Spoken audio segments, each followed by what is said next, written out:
Friends, अगर आप simply एक हाउसवाइफ हैं, होम मैनेजर हैं या गृहिणी हैं, सो आप इस वीडियो को स्किप कर सकते हैं। लेकिन अगर हाँ, आप वर्किंग प्रोफेशनल हैं या आप फ्यूचर में वर्किंग प्रोफेशनल बनना चाहती हैं, सो इस वीडियो को बहुत ध्यान से देखिएगा और अंत तक इसमें बने भी रहिएगा। वर्किंग फीमेल्स जितनी भी होती हैं, उनको हमेशा लगता है कि उनके पास टाइम की कमी है, यानी कि वो कितना भी काम कर लें, कितनी भी सुबह जल्दी उठ जाए और कितनी भी देर रात तक काम करती रहे, तब भी उनके दिल में कहीं ना कहीं रहता है कि अरे भैया टाइम कम पड़ जाता है, कितना भी काम कर लो काम पूरा ही नहीं होता। काम वाकई कभी पूरा नहीं होगा अनटिल अनलेस आप इसको ट्रिकी तरीके से ना करें। आपको देखना पड़ेगा कि प्रायोरिटी किन चीजों की ज्यादा है। प्रायोरिटी वाइज पहली चीज तो आप काम डिसाइड कर लें और दूसरी चीज जो इसमें आपको करनी है कि हर काम को खुद करने की कोशिश नहीं करनी है। यानी कि अगर आप अपने फैमिली मेंबर्स की हेल्प ले सकते हैं, बिल्कुल लीजिए, और अगर आपको फैमिली मेंबर्स की हेल्प नहीं मिल रही है, वहां पर आप डोमेस्टिक हेल्प लेने से बिल्कुल मत हिचकिचाइएगा। और आप ये भी दिमाग में बिल्कुल मत सोचिएगा कि भाई इतने पैसे मैं बचा लेती, क्योंकि अगर आप जितने पैसे बचाने की कोशिश कर रहे हैं ना फ्रेंड्स,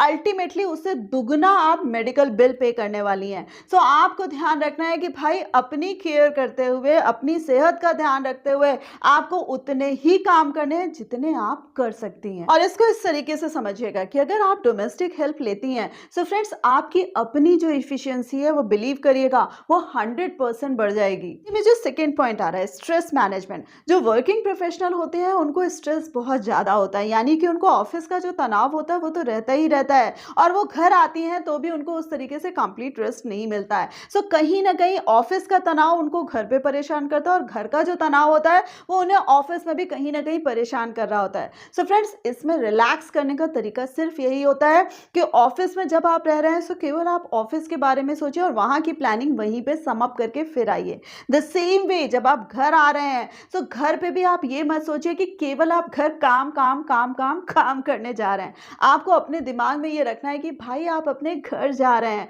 और उस घर को स्वर्ग बनाने की जिम्मेदारी भी आप ही की है। दूसरों के कंफर्ट की व्यवस्था करी हुई है, द सेम वे अपने कंफर्ट की भी व्यवस्था करनी है। यानी कि आपको किन चीजों से रिलैक्स मिलता है। घर जाकर अगर आपको तुरंत एक कप चाय की जरूरत होती है, तो उसका अरेंजमेंट आपको करके रखना है कि किस तरीके से आपको एक कप चाय मिल जाए। द सेम वे कई लोगों को म्यूजिक सुनने की आदत होती है, कई बार कुछ लोगों को जाते के साथ ही कुछ मंचिंग करने की आदत होती है। सो आपको जो चीजें जैसे जैसे पसंद है उसके अरेंजमेंट पहले से करके ही रखिए कि जब आप घर लौटे ये सारी चीजें पूरे तरीके से व्यवस्थित मिले। इसी के साथ साथ फ्रेंड्स, ये जो वर्किंग प्रोफेशनल होते हैं उनको कहीं ना कहीं इमोशनल मैनेजमेंट में भी दिक्कत आती है। कहीं ना कहीं दूसरों को तो दिखता है कि वो भावात्मक रूप से बहुत स्ट्रांग है, बट अंदर ही अंदर वो बहुत ज्यादा नरम होती है। कहीं ना कहीं वो गिल्ट में रहती है कि वो दोनों जगहों पे जस्टिस नहीं कर पा रही हैं। यानी कि घर की जिम्मेदारियों की वजह से ऑफिस में वो बहुत अच्छे से परफॉर्म नहीं कर पा रही है, या वो ऑफिस में बहुत अच्छे से परफॉर्म कर पा रही है, सारी चीजें उसकी वजह से वो अपने घर पे या बच्चों पे ध्यान नहीं दे पा रही हैं। फ्रेंड्स, ये जो इमोशनल टर्मोइल होता है वो कहीं ना कहीं अंदर खाता रहता है और पूरे तरीके से खुश नहीं होने देता है।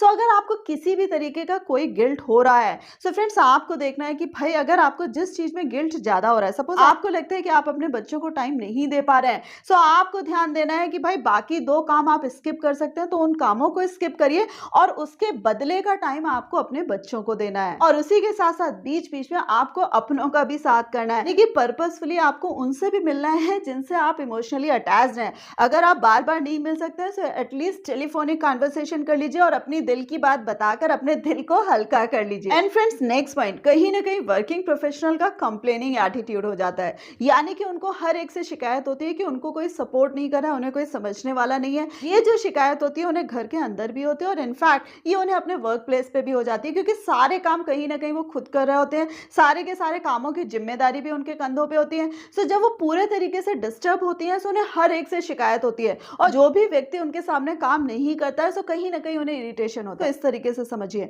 आपके जो काम है, आपकी जो जिम्मेदारियां हैं, उनको बहुत ही अच्छे से हंसते हुए करिए। जो चीजें आपके हाथ में नहीं है और दूसरे नहीं कर रहे हैं, सो उसको बॉदर करना छोड़ दीजिए, यानी कि उसमें घड़ी घड़ी टेंशन मत लीजिए। हर एक की अपनी लिमिट होती है, चाहे सोचने समझने की हो चाहे करने की हो। सो फ्रेंड्स, टेंशन उतना ही लीजिए जितना पॉसिबल है। Last but not the least, आपने एक फेमस मूवी का डायलॉग सुना होगा, सारी दुनिया का बोझ हम उठाते हैं। सो फ्रेंड्स, आप दुनिया का बोझ नहीं उठा रहे हैं, आप अपना बोझ उठा रहे हैं और हंसी खुशी आप अपने परिवार का बोझ उठा रहे हैं। सो आप दुनिया का बोझ नहीं उठा रहे, और इतना हर कोई करता है। सो ये आपकी जिम्मेदारी है कि दोनों चीजों को मैनेज करते हुए चलें और हंसते खेलते चलें, बीच बीच में अपने को रिलैक्स करते चलें। द सेम वे दूसरों की खुशियों का भी ध्यान रखें। फ्रेंड्स, ये जो हंसी होती है, जो चेहरे की स्माइल होती है, वो कहीं ना कहीं जो हमारे अंदर का केमिकल बैलेंस होता है उसको बरकरार रखता है, और उसी के साथ साथ हमें अपने ही अंदर अच्छे-अच्छे आइडियाज आते रहते हैं, एंड द सेम वे हमें खुद ही गुनगुनाने का भी मौका मिल जाता है, यानी कि खुश रहने का मौका मिल जाता है। सो फ्रेंड्स, ये हमारी लाइफ है और आप वर्किंग प्रोफेशनल हैं, आप बहुत ही कॉम्पिटेंट हैं। इसको सही करने का और अच्छे से दौड़ाने का सारा दारोमदार आप ही का है। तो friends, don't forget to like, share and subscribe. और हाँ, कौन सा पॉइंट सबसे ज्यादा अच्छा लगा कमेंट करके जरूर बताएं। Your comments are always valuable. Stay safe and stay healthy.